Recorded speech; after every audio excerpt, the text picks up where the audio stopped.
Welcome back to Royals Weekly. I am your host, Marcus Mead, and joining me as always, the man responsible for cutting the crust off Josh Groban's PB&Js. Don't worry, it's just a fetish he has. My brother Mike.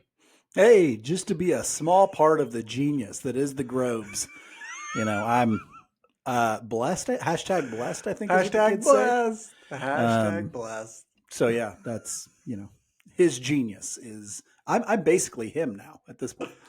So So one of my favorite all-time jokes comes from the TV show Parks and Rec, and I just stole it for this in some sort of where Jean Ralphio goes to Leslie and asks if he can have a pair of her socks, and he goes, "Oh, don't worry, it's just a fetish I have." yeah, It kills me. It kills me. It's just funny. It's Ben funny. Schwartz, is that Ben Oh, Schwartz? Hilarious. wildly underrated human being comedian. Just If you haven't incredibly seen funny. Sonic, I highly recommend it. Mike loves Sonic. He does Jim the voice Carrey. of Sonic. Oh yeah. And Jim Carrey's in it. And I watch it because my son likes Sonic and wants to watch it. But it's pretty damn good and somewhat funny even for like a little kids movie. I could go off for hours on the running jokes that exist between Riggs and I that are just Ben Schwartz related in some way, like Ben He's Schwartz adjacent. Anyway, that's just a little media criticism from Mike and I here about Ben Schwartz. We are going to talk about baseball, I promise, because hey, we're about to kick off spring training. I'm super excited. You can see if you're watching on the YouTube, Mike is wearing his Patrick Mahomes jersey because we got a Super Bowl to root for tonight. But tomorrow, baseball season starts in my mind. So, we're in it. We're in it. Pitchers and catchers will report on Wednesday. Here in about, almost 2 weeks, 2 weeks ish, we'll have our first spring training game. And that's when we're really kicking things off, So, just a little programming note of sorts. If you were interested in, how come you haven't done an episode in a while? It's been like a month and a half since we put out. I looked, Mike, it's been since December 31st is the last episode we put out. It was 2024 the last time we put out an episode because nothing has been going on really with the Royals. But if you want to say what have we been doing at the time? Go ahead and become a paid subscriber to our Substack. We've been putting out weekly episodes every week for the last 2-3 months. It's just we haven't been doing that for the mass populace because there's not been that much to talk about. But for our paying Substack subscribers, we've been putting out stuff weekly. So if you're interested in going back and listening to all that stuff or reading the posts that we put up for that, feel free to throw out a paid subscription for Royals Weekly. It's not too expensive. $5 a month gets you one episode a week. It gets you at least one written post a week. And then any additional stuff we just feel like doing, which happens more during the summer when we're less busy. But hopefully we'll get you some content for this season. You'll get even more episodes of Royals Weekly. You can catch up on all that stuff. On this week's episode, on this main episode, we're going to recap the interesting offseason that the Royals have had, sort of take a bigger, broader picture now that we're basically through with it because spring training's starting. And then we'll play a little game I'm calling If Then, where we sort of talk about what sort of things need to go right for the Royals in order to accomplish what they're hoping to. And then, of course, we'll talk about some stuff that has nothing to do with baseball, which is how we end every single episode, just for funsies. But I do have to remind you that the biggest betting weekend of the year is finally here, which means more updated odds and props for Super Sunday. Clearly, this copy was written for somebody who is not actually recording on Super Bowl Sunday because the Super Bowl will be over by the time you're hearing this. So hopefully the Chiefs have won. But we do want to say BetOnline is the world's most trusted betting platform and your number one source for online betting. So remember that because you want to go at BetOnline. They have hundreds of prop bets, MVP odds, and exclusive in-game live betting. BetOnline is your ultimate game day companion. Whether you're a seasoned fan or a first-time bettor, BetOnline offers you everything and more to enhance your game day experience. Visit the website today and make game day action count a little bit more. BetOnline, the game starts here. When the offseason began, Royals general manager J.J. Picollo provided a wish list of various things the team wanted to add. A leadoff hitter, middle of the order bat. Those were the top two priorities. But just below that were bullpen help and then shoring up the rotation and all that sort of stuff. To paraphrase Mike's style icon, Meatloaf, 3 out of 4 ain't bad. The Royals leaped out. R.I.P. All right. Is he dead? I think Meatloaf died, yes. Is he dead? Oh, wow. Mm-hmm. This has become a hard day for me. I hope the Chiefs win to lift my spirits. Anyway, the Royals leaped out of the gates in the offseason, re-signing Michael Wacha and trading Brady Singer for Jonathan India. Then we got radio silence for 2 months, which is why we didn't put out a ton of episodes. Rumors had the Royals chasing every outfield bat in free agency and trade, but nothing ever landed, nothing materialized. Eventually, they took their money and they gave it to reliever Carlos Estevez, who we've mentioned in midweek episodes for the Substack and who we've written about and that sort of thing. Seemingly, the Royals are resigned to the fact that the middle of the order bat is kind of a pipe dream and it's not going to happen this offseason. Mike, looking back at the offseason, how would you grade it overall? Well, first, let me say I'd grade it as a B plus. Okay, but I would just want to give some credit here. Jalen Thompson, who's the beat writer for the Royals for the Kansas City Star, put out a great article, say yesterday or 2 days ago, where he talked to JJ Piccolo, and I love how candid Piccolo was and how candid he has been with the fans and media. He basically said, we tried to go out and get a bat via free agency and via trade, that's kind of been trickling through this offseason, what they've been trying to do. They try to get Santander for 3 years and $66 million. He signs for, I think, 5 and 96 or something, 99, something like that. They offered Profar, Jerks and Profar a chance too. We know they've tried to trade for Taylor Ward, and there was some talks about Alec Boehm and things like that. And so I give him a B plus because a lot of that isn't, and we'll talk a bit in a minute about it. I don't consider a lot of that our front office's fault that they couldn't go get those guys. The market kind of didn't play out. So a B plus to me seems good. Had they been able to get that middle of the order bat, it probably would have been an A, but I really like Carlos Estevez, and I like what he does for the bullpen, especially if a couple other things break your way. And I was pro trading Brady Singer. And so I think that was a good move. Now, the return, Jonathan India, he's not going to win the MVP, but I think he's what you kind of needed for this lineup and some of this will hinge on the success of this grade as well, if you can find a consistent place for him to play. Yeah, I think some of that makes sense. I agree that I was on board with the trading of Singer and the India. I thought that trade was excellent. I think it was smart to sign Michael Wacha back as well and Michael Lorenzen for that starting pitching depth that they were looking for to help sort of cover up the fact that Brady Singer is now gone and there's more uncertainty, at least in the rotation.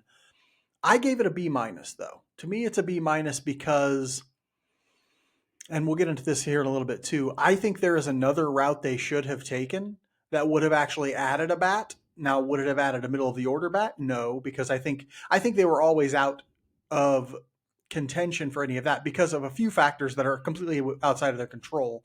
Like I don't think there are really any middle of the order bats up in trade talks right now. People talk about Taylor Ward. I don't consider Taylor Ward a middle of the order bat. And so who else was available for this lineup trade? Though? He would hit in the middle of the order. Well, he wouldn't hit 5 or 4th. He'd hit 5. Maybe he'd hit 5. He'd probably hit 5. He'd probably hit 5. Now, they may not have him hit 5 just because he's right-handed. The guy they have hitting 4 is right-handed. But he would be their 5th best hitter probably.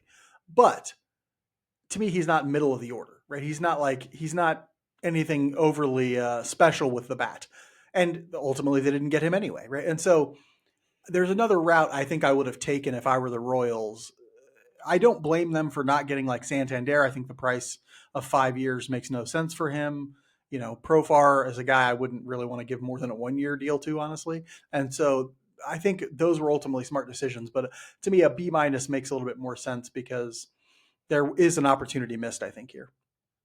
So, Mike, what do you think kept the Royals from being able to add the bat that they wanted? Mostly market circumstances. I think the asking price for trades was way too high. And part of that is that the Royals don't have the high-end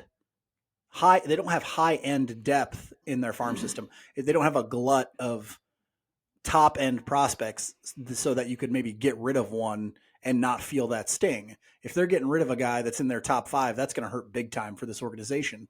And so, and the asking prices, I think, were very high for those trades. And we know the signing prices for free agents was greatly inflated this year.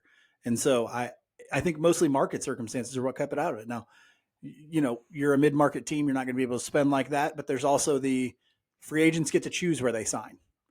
Not just for money. Be generous. Sorry, small market. We're mid-market now. They get to choose. If they don't feel like the Royals are a sustainable winner, that may keep some guys out of your market as well, especially those veteran guys who are like, I got 2 or 3 years left on my career. Do I want to go live in Kansas City for 2 or 3 years if I'm not certain they're going to be making a run?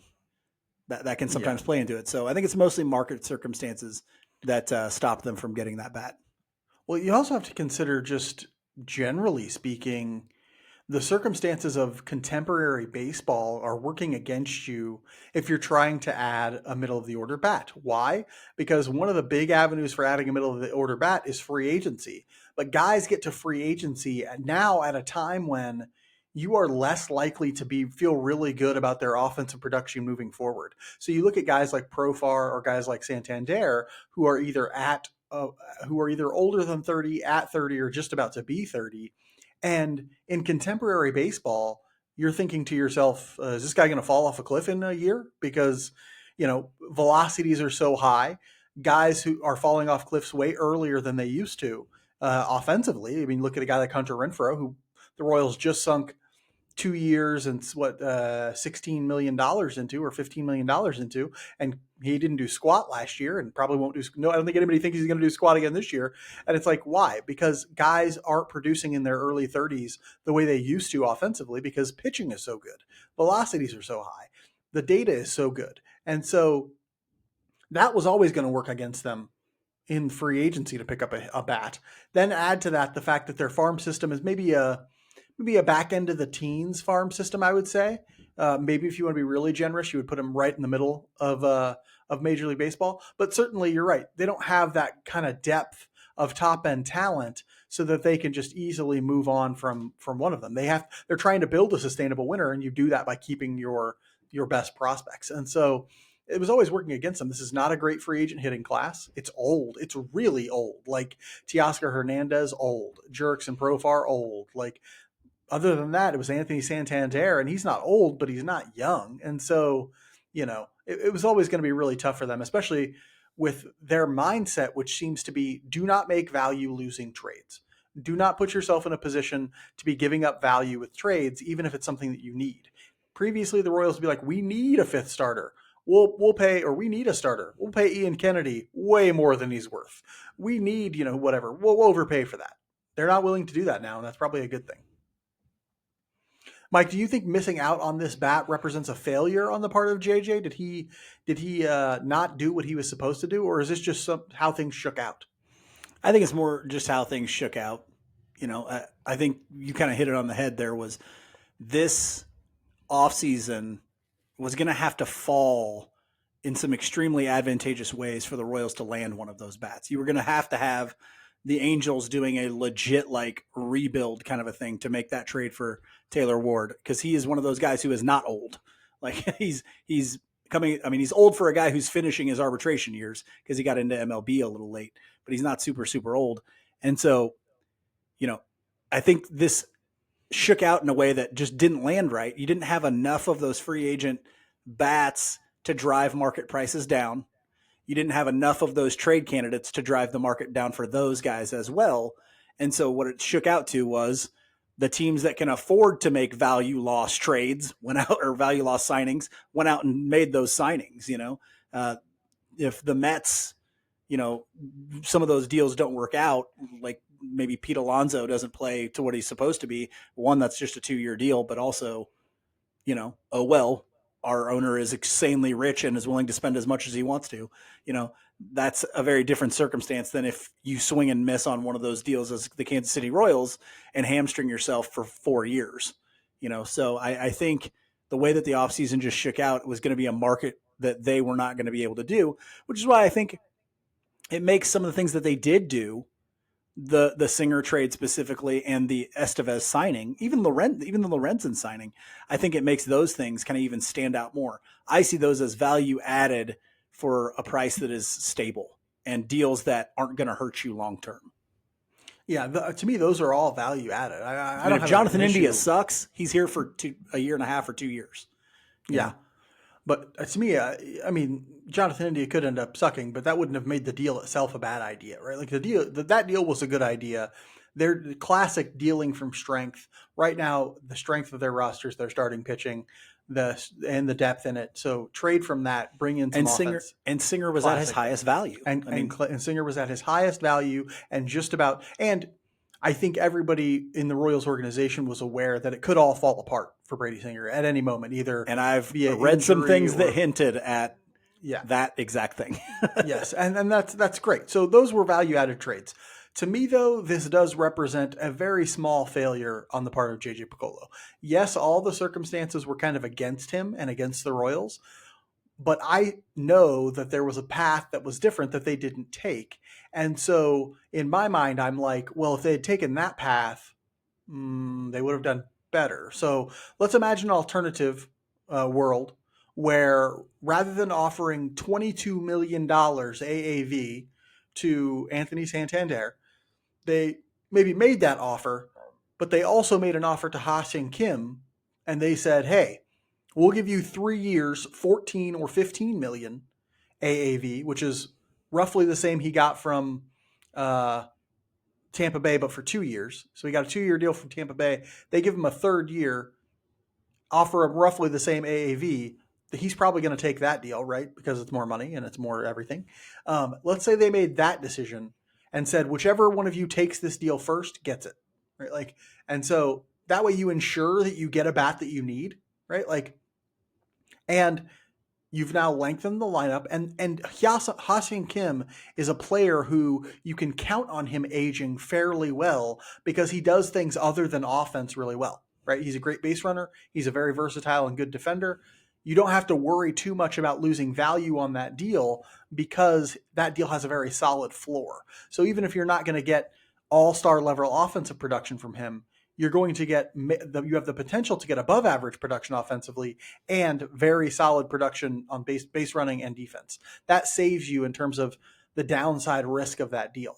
Because that opportunity was there and it wasn't taken, I'm like, that represents just a tiny failure on my part. You could have done something different. It would have made it maybe taken a little more creativity to do something like that and just be okay with lengthening the lineup rather than saying we're rolling the dice on a big middle of the order bat. Because there are some people who are skeptical that Profar or Santander will actually even be that in 2025. We'll see. Mike, assuming the goal for the Royals is to make it back to the playoffs, which is a pretty safe assumption, do you think they've done enough this offseason to achieve that goal? Maybe. Maybe. You're taking the coward's way out, huh? This is the hardest one. I was like, damn it. This is a tough one. Maybe, and I say it's in-season contingent is what I put in the rundown here. Oh. It's all about turnovers, you say. I hear you. No. I think they did pretty much everything that they could with an eye on if we have a pretty good first half, we're going to go out and get some sort of offensive help to stabilize this lineup. Even if we see steps forward from guys like Maikel Garcia, like Michael Massey, not only being consistent, producing like he did last year, but being consistently in the lineup to do that.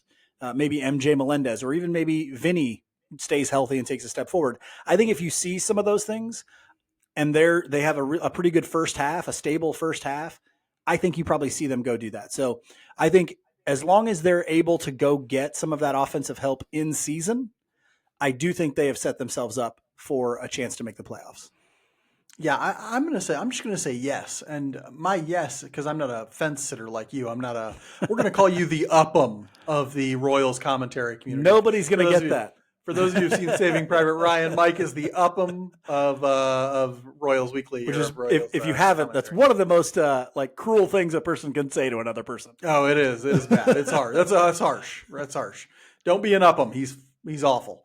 But yes, I'm going to say yes. And it is health contingent, as everything is in baseball. Like, if you're not healthy, there's no way you're making the playoffs, really. But I think there's still a good chance for this offense to be better than it was last year, even if they don't add anyone, right? Because when you look at the type of production they got out of the leadoff spot last year, I just wrote about this in the Royals Weekly wrap-up, or the Substack wrap-up for today. They had a 66 weighted runs created plus from the leadoff spot, dead last in Major League Baseball. And not only was it dead last in Major League Baseball, it was 8% worse than the next worst team, which was the White Sox. That's how bad their production was in the leadoff. That's in front of Bobby Witt Jr., Vinny Pasquantino, and Salvador Perez. Imagine that getting to league average, which is roughly what Jonathan India will probably be, maybe even slightly above league average, right? And so I think that has a tremendous potential to get them a long way to more offensive production. They will have to stay healthy. And if somebody like MJ or Garcia pops for a little bit of a breakout, then you're talking about even more success offensively. And so there are some things that that might go down. Salvador Perez will be a year older. Who knows if Massey will stay healthy? Kyle Isbell's always shaky offensively, so on and so forth. But I think that there is a decent chance that they've set themselves up for the playoffs with a better bullpen from day one, which this will very clearly be, and potentially slight offensive improvement. The one thing I think we need to also be a little bit leery of that nobody's really talking about, we're not really looking at. It's somewhat scary to expect Bobby Witt Jr. to be a 10.5 WAR player again, right? Yeah, so much of your offensive production was predicated on Bobby Witt Jr. being an MVP caliber player last year. Not to say that he can't do that again, just saying that there's likely regression happening. And we even saw it towards the end of the year. He wasn't the player the last month of the year and in the playoffs that he was for that stretch in the middle of the year. And so I'm saying if you have a thing where Bobby's a 7.5 WAR player, which is fantastic, and Sal, takes a step back, then you're looking at, okay, yes, that India move is a big deal still, but you can't expect Bobby to be a 10.5 WAR guy every year. You have to help him out in different spots. And so I'm hoping that even if there's, we're average, we're middle of the pack offensive production, and we got a chance to make the playoffs, you got to go out and help this offense. Yeah, you do. And this is why I like the idea of a Ha-Seong Kim signing generally, is that I feel like the Royals and a lot of Royals fans were like, we need that one big hitter. And I'm like, no, you don't. You don't need that. You need length in your lineup to support when that one big hitter who you already have, Bobby Witt Jr., isn't performing or, is just being slightly less than superhuman, right? That is what will make an offense more consistent, is having the seventh guy in your lineup pick up a base hit when the third guy in your lineup couldn't come through. It's that kind of thing that is way more useful to a team than, we have, we have a superhuman in the middle of our lineup. It's that kind of thing that has kept the Guardians in contention kind of every year with extremely lackluster offenses, but you have Jose Ramirez, and then you have other guys who are competent, who give you competent at bats and make your lineup long. And that's why you can, have a 20th ranked offense and still be in contention every year. Honestly, this is the Twins model. The Twins do it even better than the Guardians do. The Guardians will still have 6, 7, 8, 9 hitter who just isn't capable. The Twins, I mean, who do they have? Who is their superstar hitter? They don't have one, right? It's just a lineup full of dudes who know how to put together an at bat and will be roughly, slightly above league average. It's fine, and they produce offensively. We need to start thinking in those terms and not in we need a middle of the order. I don't even like that idea, honestly. I think those are things, and you do have better hitters than others, and they're certainly going to help you if you have one. But right, they're certainly going to help you. Obviously, Bobby Witt Jr. helps tremendously, but we found out last year that he's not enough, and you need guys in the 6, 7, 8, and 9 slot who are going to actually be offensively productive and not throwing out 65 weighted runs created plus seasons. Royals Weekly is brought to you by All In Physical Therapy. You already know that All In Physical Therapy gave our mother the quads of a Swedish cycling champion. But what you don't know is that Mom loved her experience there because of the personal attention she got from Tommy and the staff at All In. They guarantee a personalized one-on-one experience to suit the needs of patients recovering from total joint surgeries, sports injuries, or any kind of injury or pain. Mine's not a sports injury so much as a sneezing injury. Mm-hmm. I hurt my ankle sneezing. Somehow he hurt his ankle sneezing. All In Physical Therapy is owned and operated by Tommy Freevert with locations in Blue Springs, Lee Summit, and now Belton. But most importantly, they're in-network for nearly all insurance providers. They're in-network for me, so I'm going to get them working on helping me touch my knees. You mean your toes? You're going to touch your toes? I do not mean my toes.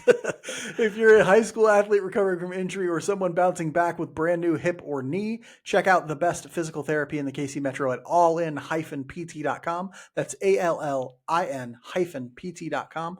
Or give them a call at 816-427-5300. That's 816-427-5300. The 2024 season came with a lot of things that needed to go right for the Royals, and many of them did, if you'll recall. They needed the Waka and Lugo signings to work out. They did. They needed Bobby Witt Jr. to take a big step forward, and he did. They needed Salvador Perez to find the fountain of youth, and he did. A lot went their way. Once again in 2025, they'll need some breaks to go their way in order to repeat the success of 2024. For today's Spotlight segment, we're going to play a little game centered on the things that need to go right for the Royals. I'm calling this game If Then because one of us You will lack propose, creativity. Boom. I do. Oh. Just waiting for you to say Oh! it. Thank you. Andrew Dice Clay over here. He came with it. Oh! Yeah. I don't lack creativity. This is a syllogism. Get out of I here. called this game If Then because I lack creativity. Anyway, one of us will propose a scenario for the Royals in 2025, and the other will offer insight into what that would mean for the team. Simple enough, even Mike can understand these rules. Mike, are you ready? Well, I know you're funny not. that We're say gonna. that. I know you're not. We're going to start The anyway. first thing I said to him when we got on here is, "I don't get I don't get it. I don't get this uncreative game. I'm still struggling with the rules here. I'm Tom Hanks in the movie Big. Yes. I don't get it. I don't get it. I don't get it. I don't get it. Mike, the first one is for you, so I hope you're ready. If not, it doesn't matter. If MJ Melendez has a 110 weighted runs created plus season in 2025, then what? Then my mind would be blown. Something gigantic will have changed. No, the thing that this was tough when I jumped into this game. I go, oh boy, because I hadn't thought of that. Like, I've been so down on MJ Melendez now for a little while, even after the good second half in 2023 and all that stuff. I still had my doubts that this wasn't even my realm of thinking. And I know about the swing changes in this offseason, all that sort of stuff. But if that happens, then they may not need a bat before the deadline. Okay. I still think you probably do want something there. It just may change the type of bat that you need, if that makes sense. If he can step up and be that guy that hits in the 5 hole, then I think you may be looking for a much different type of profile in a bat. I think you're probably going to something that you just said, for a guy who you can look for guys who just lengthen that lineup a little bit more, take more competent at bats. And those guys, a lot of times, if you're not looking for a masher, those guys are a lot easier to find. And so I think it may kind of open up the perspective of who you can go get as a bat to help your offense. Or that happens and maybe one or two other things. Maybe you don't need to go get one. Here's a fun fact. Zips, the projection system, projects MJ Melendez for a 105 weighted runs created plus. So this is only 5%. I'd like to be on whatever they're taking. Whatever happy pills or goof juice they're on. Yeah, MJ Melendez is really a wild card because if you've seen the swings, you know the swing will be completely different in 2025. There will be nothing that looks like it did in 2024 and before that. And so I don't really know what he's going to be. There's a decent chance that he is exactly what he has been or even worse, right? But for him, it is actually worth it to take a wild swing to see if you can do something different in 2025. Because if you don't, if you come out and do the exact same stuff you've done before, your Major League Baseball career is probably on the brink of over. I mean, it's like right there, right? Because you offer no defensive value, right? You are decent on the base path, but nothing special. And offensively, you're not above average in any way. And so you can't play Major League Baseball unless you're providing value of some sort. And eventually teams are going to look at that power potential and say, well, it's not enough. Potential is not enough. And so great on him going out and making huge wholesale changes, because you might as well, right? You might as well try and do something completely different than you have in the past, because what's been going on in the past will not fly moving forward. And so I'm hoping for something like, a big step forward from him. I'm not counting on it because it would be ridiculous to count on it. But if he does end up doing something like that, it will represent great value to the Royals offense, especially. Okay, my turn. I get to go now. Okay, for our next if then. If Maikel Garcia increases his pull rate to 35%, then he'll break out. He will have Get a outta breakout here. season if he pulls the ball at 35%. Let me explain. You're pulling why to something. you. I'll pull your face off. Let me explain something to you here real quick. I'll give you some numbers on Maikel Garcia pulling the ball. Do you know, Mike, what Michael Garcia's slash line was when he pulled the ball last season? No, because I do very little research for this show. Yes, I know. His slash line last year when pulling the ball, he hit 331. He had a 590 slugging last year. He had an OPS of 914 when pulling the ball. So if he pulls the ball at 35, and he only pulled the ball, I think, 21% of the time. If he pulled it at 35%, he's having a breakout season. Okay. And so if the Royals are trying to do anything with Garcia this offseason, I would do a couple things if I were the Royals. One, I would put him in against pitchers he is more likely to pull. Partly they'll do this just by having a platoon of some sort where he hits mostly against lefties, and lefties who try and throw him inside, he should be trying to pull, right? But I think another thing they can do is also maybe play him against guys with less velocity who are righties. So maybe he can get around on them more and pull. Whatever they're doing, they should be encouraging him to figure out ways to pull the ball more often. And his approach should lend itself to trying to pull the ball. So when he's up in any count, he should be looking only middle in and only trying to pull the ball. If you're getting a fastball away with, in a 2-1 count, leave it alone. It doesn't matter if it's going to be a strike, leave it alone, right? Like these sorts of things will get his pull rate up, and his pull rate being up will only be good for him. Makes me wonder if they would want to do anything mechanically for him as well, but because he has a swing that's very handsy, that's very lead with your hands, and that lends to middle of the field and kind of using the whole field itself.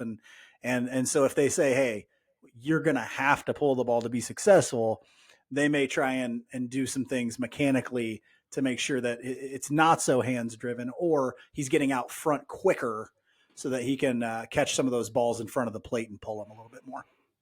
Yeah, that makes sense.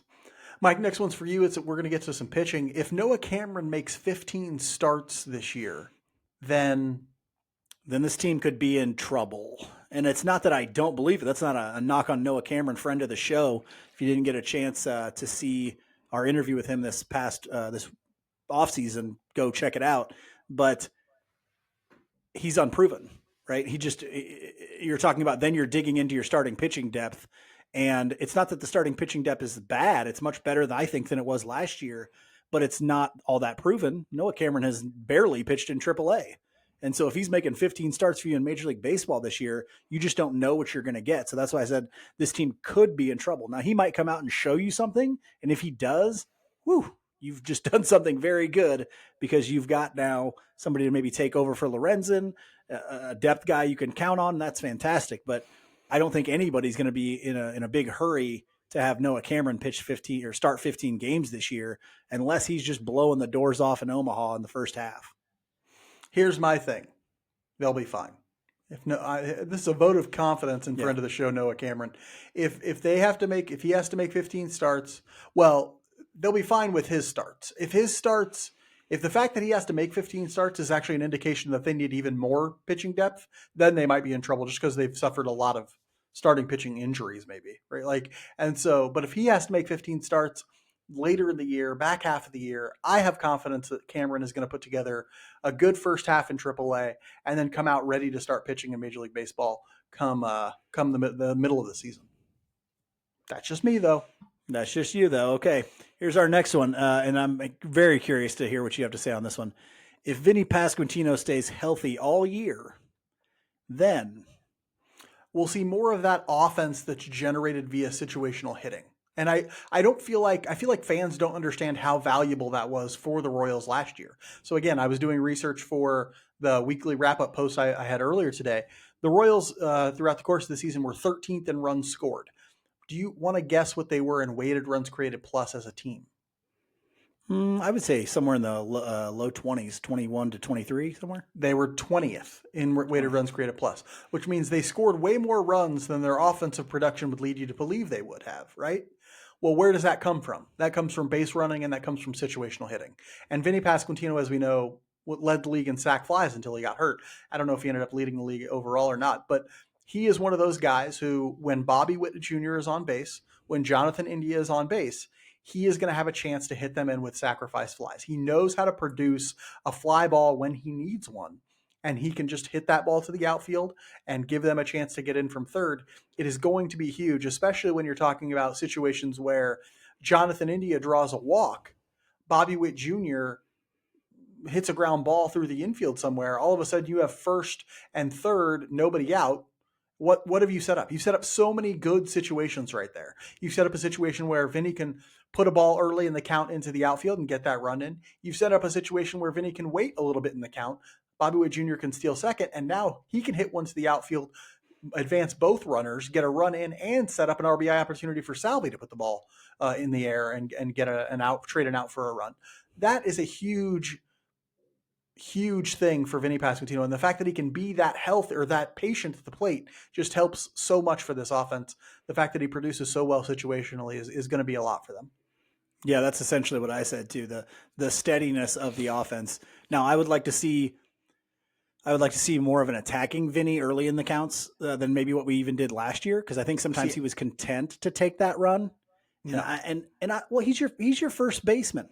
Go out there and drive the ball. No, like he was too aggressive last year. That was the problem. Like, no, I don't mean too aggressive. I mean, like, I want him thinking in the early in those at bats, I'm going to drive the ball out of the park or I'm going to hit a double. Then if I get 2 strikes, that's when I'm thinking situationally. I think he was a little bit conservative with that when guys would get on third base last year because he wanted to bring that run across, which I think is great.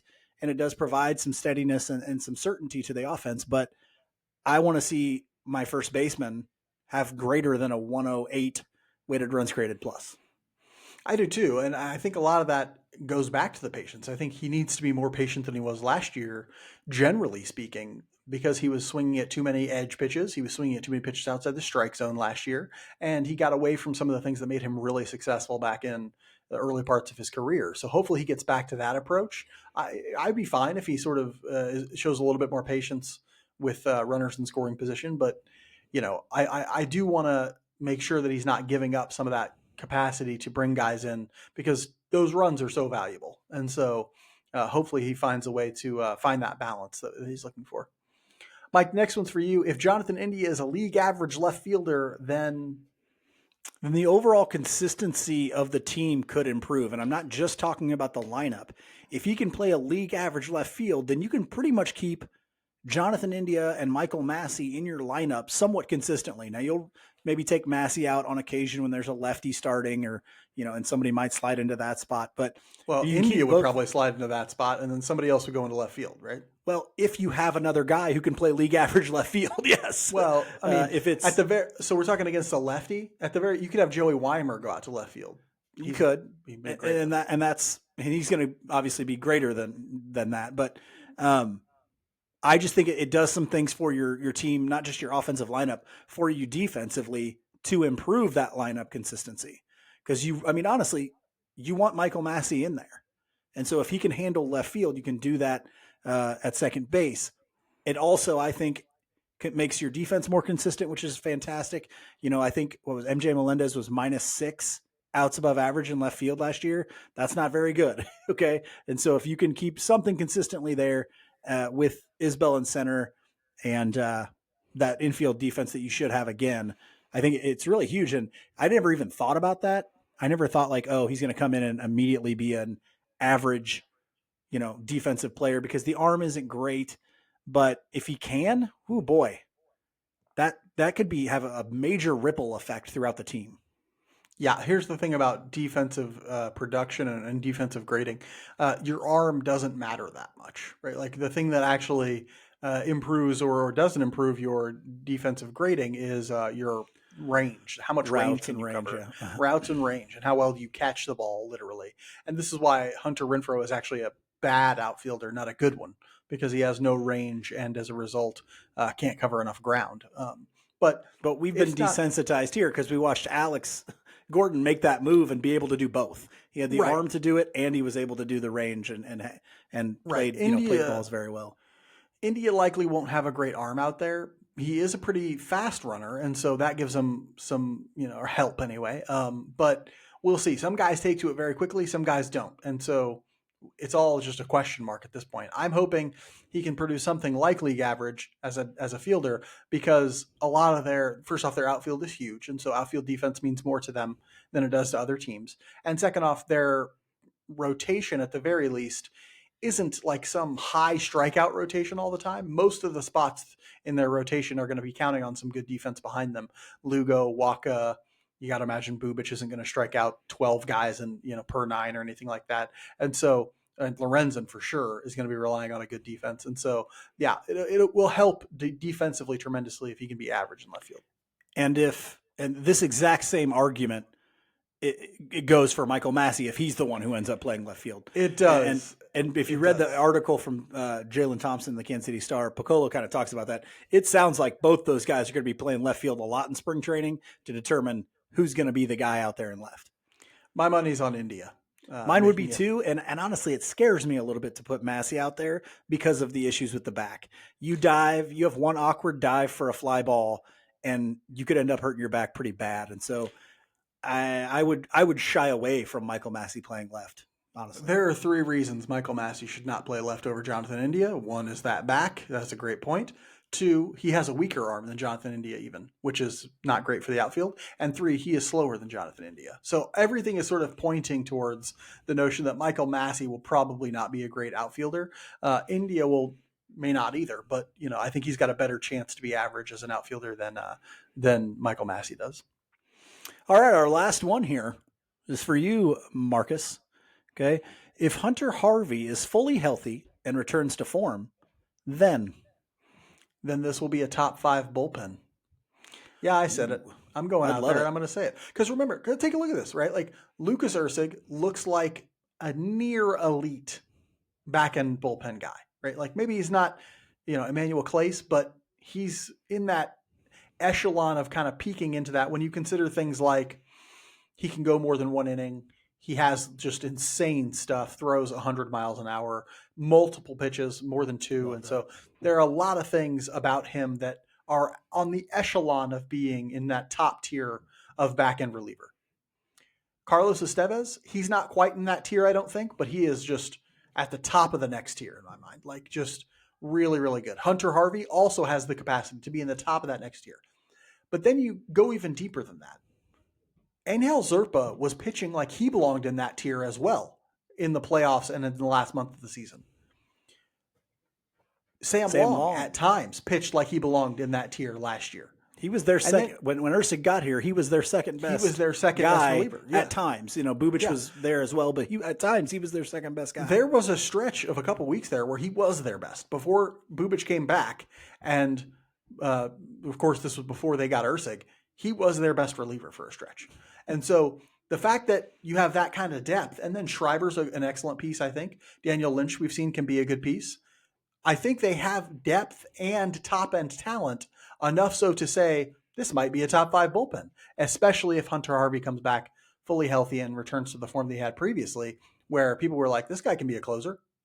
Then you're talking about him and Carlos Estevez, 2 guys who would close on a lot of teams, are the second and third guys out of the Royals bullpen. I think that really speaks volumes for how good it could be. And I think that does so much for a starting rotation where 3 of those guys are all coming off of the most innings they've ever pitched in any season. I think even though we saw them go extremely deep into games last year because the bullpen was so bad, I think they flip that and say, hey, Waka, get us through 5. This bullpen can stop them. Lugo, get us through 5 or 6. This bullpen can stop them. Reagans, you don't have to worry about saving your best stuff for inning 5, 6, and 7 because you're not going to be in 6 and 7. We're going to bring that bullpen in at least the first half of the year. You don't want to burn the bullpen out or anything like that, but you're going to be able to shorten some of those outings for some of those starting guys. And I think they can complement each other extremely well with a bullpen that deep. And I think that move for Estevez was kind of predicated on the idea of, since we aren't going to produce as much offensively, we're going to have some really good pitching in the bullpen to help keep those starters out there all year long. Well, honestly, the offense also has a hand in whether or not the starting pitchers can only go 5. So if the game's really close, they're probably not looking to pull a starter after 5. You know what I'm saying? Like if the Royals can get out to 4 and 5 run leads some in the first 5 innings, then they can say, well, we're comfortable going to, John Schreiber right now or Daniel Lynch for an inning or two, and then sort of building a bridge to the end of this game with our elite relievers because they don't want to burn those guys out. They don't want to be like, okay, we're going to ask Ursic to do 2 innings. We're going to ask Zerpa to do an inning and a half or something like that. So some of that will have to do with how successful the offense is scoring runs earlier in games.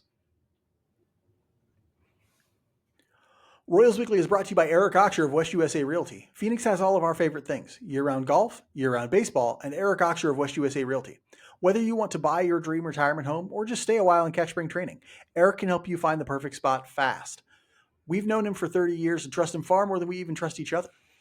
Eric helps me across the street with my groceries. Mark eats my last 3 ice cream sandwiches and then clogs my toilet. Eric does long-term rentals for the snowbird crowd and home sales and purchases for those who want to stay a while longer. Are you a baseball player or parent who needs a place in the Phoenix area? Eric will help you find the perfect spot. You want to spend your day shanking golf balls into the great beyond? Eric knows the golf scene like Mike knows the feeling of going for an ice cream sandwich only to see that even though the box is still in the freezer, it's completely empty. There are no delicious ice cream sandwiches in there. Find Eric online at ericoxer.com. If you can figure out how to spell his name, it's ERICKAUXIER.com. Or just shoot him a text at 480-383-9745. That's 480-383-9745. Even if you're just curious about what he can do for you, he's 100% no pressure, one of the best people we know. And he would never eat your last ice cream sandwich. We'll end this week's episode like we end every episode with the Just a Bit Outside segment, where we talk about something that's interesting to us outside the world of baseball. Mike, we haven't done this for like a month and a half, so you should have a lot of interesting things piled up in your brain. But I know that your brain cells are kind of like, flashes of light in the night. They're just kind of one on, one off. It's not. Yeah. It's a one in, one out policy for thoughts in your brain. And so, what do you got? What do you got for your Just a Bit Outside this week? Never has my brain been described more accurately than that right there. One thought in, one thought out. That's all we allow. No, I went with something a little bit more all-encompassing. I usually go with I like this book, or I like this potato chip brand or whatever. But I went with this because it's been going on a lot with me lately. People always talk about living in the moment, which I struggle with tremendously. It is so hard for me to live in the moment. I'm a dreamer. A dreamer or whatever, but I don't think about what's happening now very often. And so, but what that has done for me recently throughout our country and the chaos that is happening, for a lot of people, I recommend not living in the moment. Don't live in the moment if it sucks. If the moment sucks, why would you want to just bathe in it and dwell in it? I'm okay not doing that. And that's been one thing that's kind of gotten me through. I'm a teacher, so when third quarter hits, it can get tough, and throw that on top of the fact that I teach, I teach history, and there's a lot that, can be tough about that. And, I have a toddler and worrying about those things. And so, when the moment kind of sucks, whether it's, family life or what's going on around you in society or your town or your life or whatever, try dreaming, try looking to the future. That's what I do. And I literally do it almost every day. I stop, I sit down, and I think about, Mike, in 5 years, you're going to be able to do this. Or and I know Mark does this too, by the way. Every day. So yeah, that's kind of what gets me through some of the times that aren't great. Now we're very lucky here in Kansas City in that our football team plays deep into the playoffs every year. So the worst time for me has always been when football season ends and baseball season hasn't started yet. But it's like, what do I do to distract myself from what's going on in the world? That's what I use sports for, to distract me from what's going on in the world or the bad things that are going on in the world or in my life or whatever. I don't have to do that as much when the Chiefs play to February and spring training starts in the middle of February. But during those times, I look to the future and I say, hey, this could get better. I can take my mind, at least I can take out of this circumstance. And so that's my recommendation.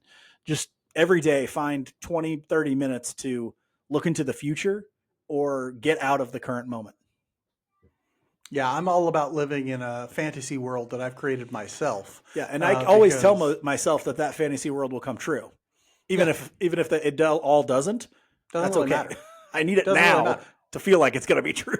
Yeah, it doesn't matter if it ultimately becomes true. As long as you can plausibly tell yourself it could become true, then you're good to go, right? Like, and so, yeah. And I feel like we're pretty good at being dreamers too, because there was a time when I dreamed of having a podcast, and boom, look, we have it. We're talking on it right now. And so who knows? Maybe some of the stuff will come true.